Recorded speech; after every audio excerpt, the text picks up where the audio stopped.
Assalamualaikum warahmatullahi wabarakatuh. Saya Asyifa Durajmawati dari kelas 10 MIPA 1. Di sini saya akan menjelaskan materi tentang upaya penyelamatan bumi dari berbagai macam gas berbahaya. Tahun ini, tepat tanggal 22 April, Gerakan Hari Bumi memasuki usia ke-46. Dimulai dari Amerika Serikat, gerakan masyarakat sipil tersebut telah menyebar ke seluruh dunia, termasuk Indonesia yang memperingatinya sebagai salah satu hari penting terkait lingkungan hidup. Selayaknya hari penting tidak hanya untuk dirayakan dengan seremoni, tetapi menjadi kesempatan untuk refleksi sejauh mana upaya kita menjaga bumi dari berbagai macam ancaman, kerusakan, dan kehancuran. Menurut artikel yang saya baca, Greenland, dataran es di kutub utara yang berubah menjadi genangan air luas. Daerah ini memang mencair setiap tahun saat musim panas tiba. Namun kali ini Greenland mencair lebih cepat dari biasanya. Hari itu suhu di Greenland berada di atas 20 derajat Celcius. Diperkirakan Greenland kini telah kehilangan lebih dari 20 miliar ton es. Ini semua terjadi akibat perubahan iklim dan naiknya suhu bumi. Pemanasan global terjadi pesat karena ulah manusia. Kita tinggal jauh dari Greenland, tetapi dampak mencairnya es di kutub utara bisa sampai pada kita. Lalu, adakah hal yang bisa kita lakukan untuk mencegah secepatnya suhu bumi memanas? Cara mencegahnya yaitu pertama, hindari penggunaan plastik. Plastik memang praktis digunakan untuk beragam kebutuhan. Industri banyak menggunakan plastik karena biaya pembuatannya lebih murah. Tetapi tahukah Anda dampak lingkungan yang disebabkan plastik? Sebagian besar plastik dibuat dari minyak bumi, bahan yang sama yang digunakan untuk membuat bensin dan solar. Plastik tidak mudah diurai karena memiliki rantai karbon yang panjang. Karena itu, butuh waktu hingga 500 tahun atau lebih agar bisa plastik terurai di alam. Plastik yang menumpuk di sungai menyebabkan banjir. Plastik yang jatuh ke tanah merusak kesuburan tanah. Plastik memperburuk kualitas air dan menyebabkan atmosfer bumi terkontaminasi CO2 jika dibakar. Yang kedua, ada pilih energi surya. Selain berupa menghemat listrik, memilih sumber energi terbarukan juga merupakan salah satu solusi untuk mengurangi gas rumah kaca.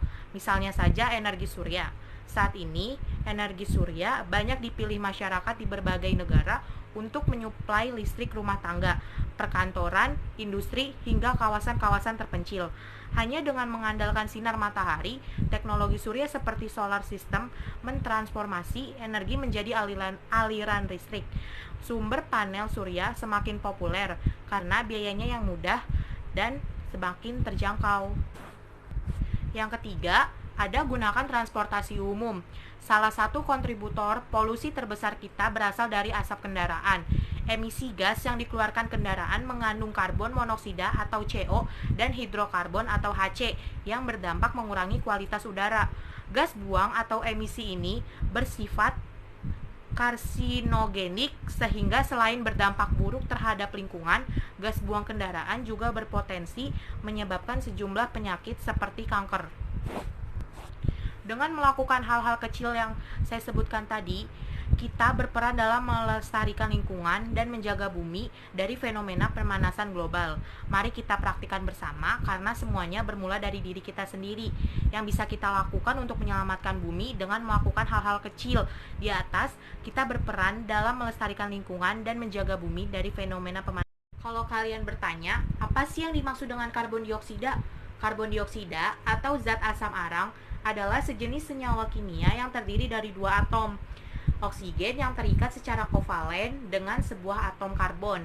Ia berbentuk gas pada keadaan temperatur dan tekanan standar dan hadir di atmosfer bumi. Rumusnya itu CO2, massa molarnya 44,01 gram per mol.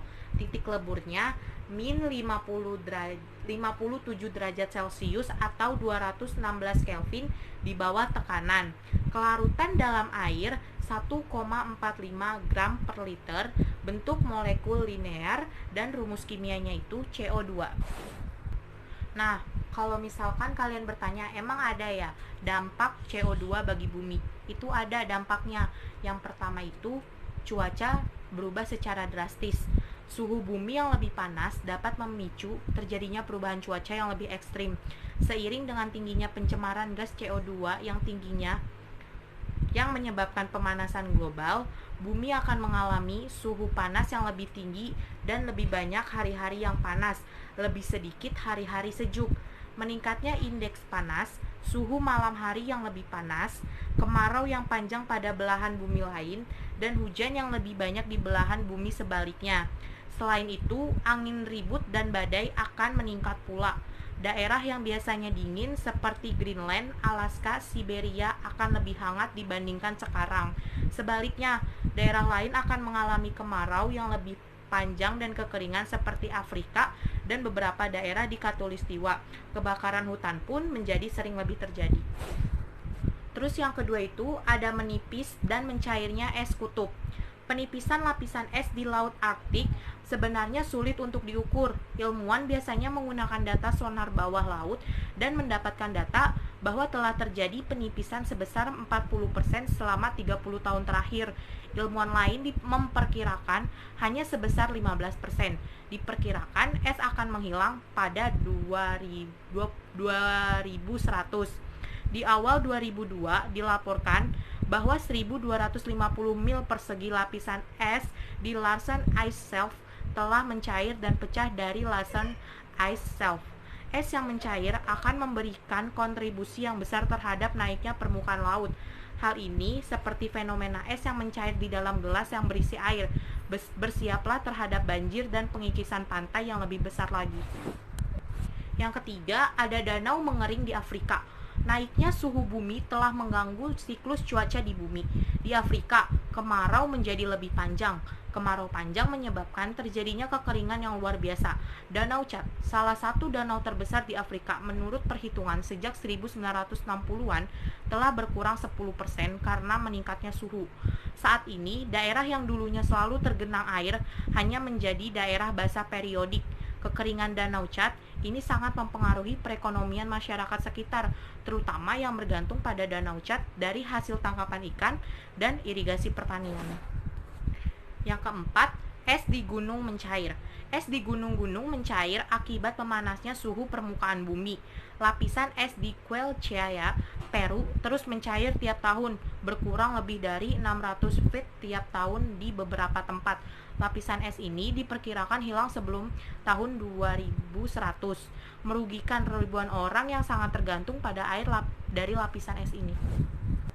Yang kelima, ada gletser mencair. Gletser Sperry di Glacier National Park, Montana, Amerika Serikat sejak tahun 1901 terus berkurang. Daripada 1901, luas wilayah yang tertutup es sekitar 800 acres atau 375 ha menjadi kurang dari 250 acres menjadi atau 120 ha. Selain berdampak pada bumi, karbon dioksida juga berdampak pada kesehatan manusia, yaitu orang yang kekurangan karbon dioksida dalam tubuhnya dapat mengalami beberapa gejala seperti sesak napas, pusing, dada berdebar, kelelahan, mual muntah, kulit pucat, dan kebiruan, kejang, hingga koma. Kekurangan karbon dioksida dapat disebabkan oleh gangguan pernapasan, di mana proses pembuangan CO2 melebihi jumlah CO2 yang dihasilkan oleh sel tubuh. Kondisi ini dapat menimbulkan gangguan keseimbangan asam basa yang disebut alkalosis. Terlalu rendahnya kadar karbon dioksida juga dapat menjadi tanda adanya masalah kesehatan lain, seperti penyakit ginjal, ketoasidosis, diabetes, penyakit Addison, serta keracunan obat aspirin.